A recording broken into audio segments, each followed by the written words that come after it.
Today I'm going to be unboxing, assembling, and show you how to set up and use Ego's newest string trimmer. Say hello to my little friend!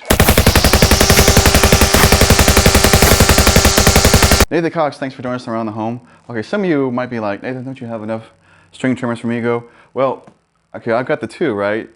The two main runs. This is a new one. It's got some new features on it, and I actually got one, gave it to my daughter and son-in-law. You'll see a video pop up top right, link for that. If you want to check that one out, kind of showing him, you know, tricking them into test driving it, if you will. This one here, my mother-in-law decided she really wanted one too, so this one's for my mother-in-law. But you know, she hates ordering stuff online and using credit cards online, and you know. Anyways, so these are available right now as I'm making this video only at Lowe's.com at the moment. Okay, none of the stores in my area have it. Ace Hardware online may have it available. Amazon's not there yet. All right, there'll be chapters. Okay, not only in the description you can see that they're clickable chapters, but along the timeline, so you can jump, you know, along this video as much as you want. But let's start with getting out of the box.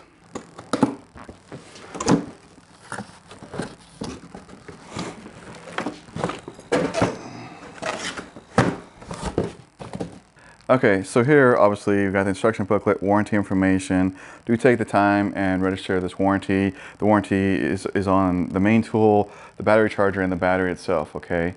And don't mix them up if you buy other tools, because the serial numbers actually match on all these three items in this box, okay? So if you bought other items at the same time, don't mix them up when you go to register the warranty, okay?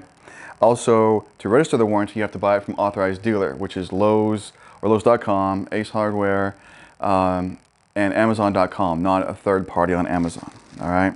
Also have a Allen wrench with an Allen head screw in there. That'll be for putting the handle together. All right. So here's the main unit.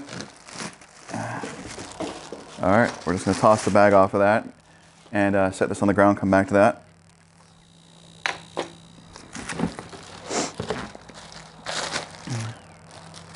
Here's our guard. Extra shiny, but you know, really simple.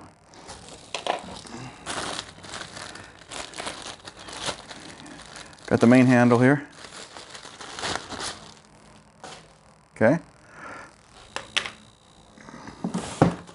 Battery.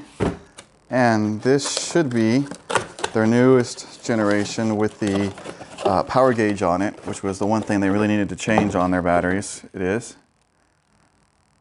And it's only got 2 bars. So I really always suggest when you get a product that's got a battery, before you start using the product, give that battery a full 100% charge before you start using it. Best thing for the battery. And we've got our standard charger. And I do have a video on mounting this on the wall. You'll see that link at the top right of your screen. Okay, let's start putting this thing together. You can see there's already string in it. Okay, so that part's cool. But obviously we're just gonna fold the handle out, and then we'll get the bolt to lock it in place. All right, so we got the bag here with the Allen and the bolt. Make sure we got this on the right side. Okay.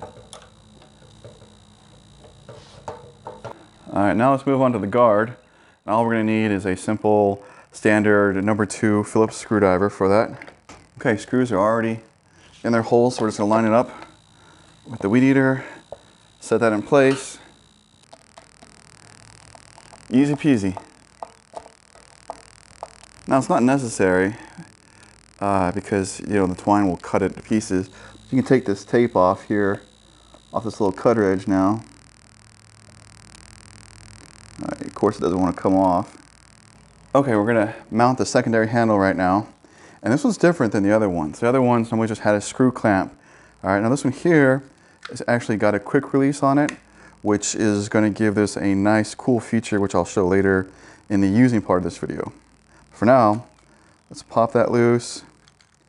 Okay, a little bracket falls out. Spin the nut off the back. Try not to lose it.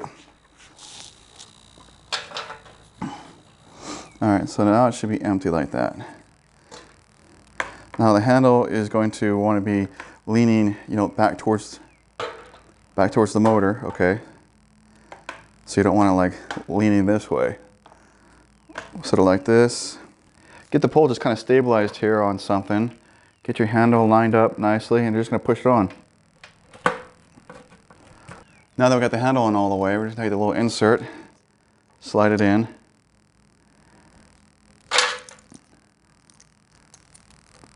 Take the quick release handle, push it through. Oops. All right, well this would be the time you notice obviously that the handle wasn't snapped on all the way. There we go. Should have known better, I didn't hear a good snap. All right, inserts in, quick release handles in, and now just that nut on the back. You just want to kind of barely snug it up. Okay, you don't want it super tight. You just want it so the handle doesn't spin. All right, that part wasn't too hard, right? You got that handled. You can do it, right? All right, so it's fully assembled, ready to go. So let's grab a fresh battery. I happen to have another one on my stack. All right, just slap it in. There you go. All right, so the first thing you probably want to do is pull the trigger, so why not? This one's got a different safety than the other ones. You're going to flip that forward, and then you can pull the trigger. Easy to use. You know, some of the other ones had additional buttons on the side. I haven't used this one, you know, hardly any time to know which one I like the best, but it is what it is. Okay, now it does have a variable speed trigger. All right, and actually along with that, this one here has got something different. It has a low and a high switch. Now the multi-head has like a 1 and a 2, but that's actually controlling more like your gearbox like you do on your drill. Giving it really low torque and then your higher speed on your second one. This one here just helps people control their speed a little bit more when you're going around more delicate things, okay? So it still has variable speed on the trigger. And it feels kind of like a 3-speed variable. That's on the low, and then we flip it to high, and then it has even faster, more powerful, like ripping it up like crazy speeds, okay? But even on the low, it's got good torque and stuff like that. It just helps you control your slower speeds when you're working around your more delicate stuff. Now you might be wondering, what's this little lever right here? Well, this is actually one of the reasons I ordered this one for my daughter and son-in-law. My daughter's a little shorter, okay? And I think some of the poles on the other ones might be a little long for some of the shorter people. And this one here for my mother-in-law, so I think will work good for her as well. So if you just pop that open, and you can extend it, you know, and shrink it down. I think it's going to make it a little bit easier for someone who's shorter to work it, you know, versus out here more. Okay, just gives you a little more versatility there. Kind of cool. And then this one here, which it was kind of spinning there. I need to tighten this up just a little bit. So now this is a nice new feature, which I hope that they put on all the, you know, go ahead and update the other weed eaters as well. So if you flip this open, you know, some people would always say, well, it's really hard to do the edging. I'm like, well, we'll just turn the weed eater like this. Like, well, the handle's not quite right. And I always just do it, but it's easier if you take this handle, now spin the handle 90 degrees, lock it back down, and now you can hold the center of the handle, and using this as an edger now becomes much easier. And then you can just quick lock the handle open and center it back. So that's actually another nice feature right there. Whether you want to use it as an edger or more of just a string trimmer around trees and fences and stuff like that. However you want to use it.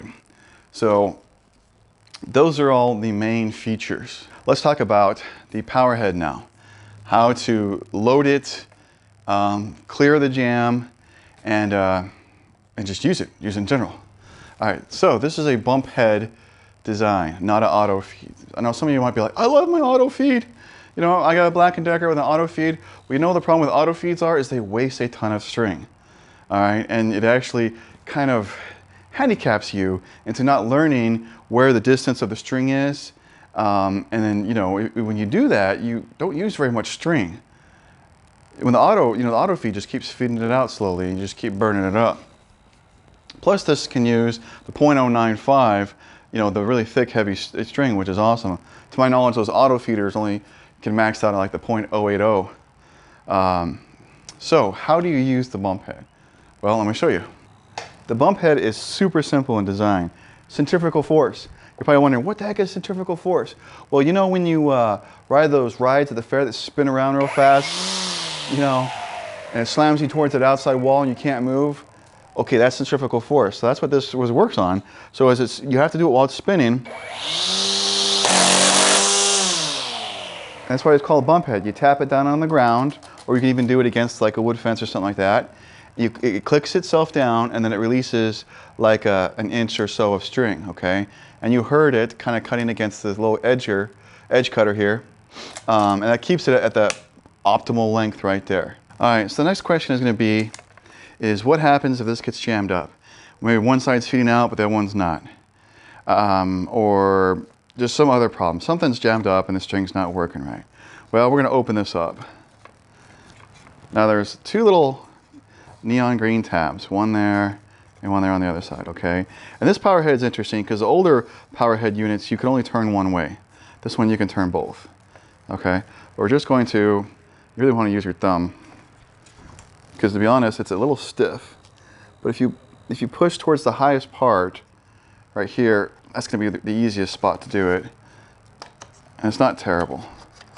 All right, you lift it up. And then the main spool is actually going to stay with the head. All right, this is just more like a cap.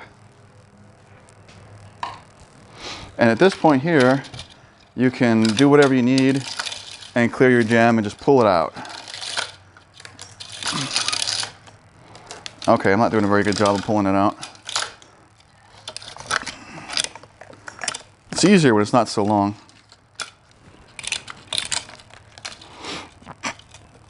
Okay, now right here you can see there's a difference on this one here. It's not just clipped in the side and then you wrap it around. It actually travels through the center of that spindle, okay? And there is, it does have to go around the main bolt area right there. So when it goes in, it kind of goes around it and then come back out the other side. And that's an important point I'm going to make here in a minute, is why I explain that to you. But for right now, let's just put the cap back on. So we're just going to drop it right in. Now these black tabs go over the neon. Okay, so we got both of them lined up, kind of set down, right? And now we're click one in, click the other one in. Not so bad. Now let's load it. Now some of you will be like, well, how long a string do I cut? These will take a maximum of 16 feet. Of course, you can do it a little bit shorter than that, but do like 2.5 times your height. All right, now in one side and out the other. Remember I showed you that shaft there in the middle? I told you that was important because if the end on this is bent, if when you cut it and end up bending or for whatever reason, it's going to get jammed up in the middle of this thing. So make sure the string is straight and it should pop right out every time. Now you're just going to pull it through and make both sides as even as possible. Okay, this one was really twisted tight.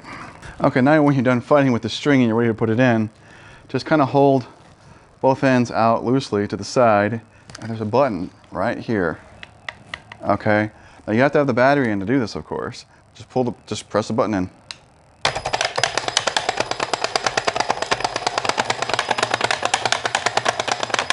Now this is the part where you be careful about not sucking it all the way back into the head and then you have to take it back apart, okay? Because that sucks. But other than that, that's an amazing way to load a string trimmer, isn't it? It really is. And it's easier to do when you're not trying to do it inside the camera screen. I know it probably looks like I'm fumbling with it a little bit. It's only because I'm trying to keep it right here close up with you guys so you can see it. Now after you load it, it's generally good to cut off the excess string. Make sure to do that pointing away from you and having glasses on when you do that because that little end of the string shoots off pretty fast, okay? Okay, I don't know what else to say about this thing.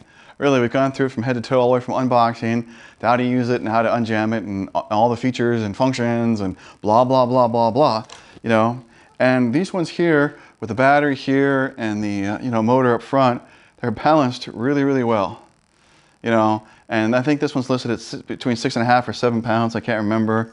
But it definitely gives you the power of gas without the complication.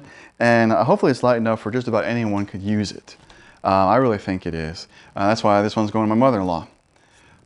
That being said, guys, I'm getting out of here. Please subscribe to the channel. Check out our website. Another video for you guys to see as well. You guys have a great one.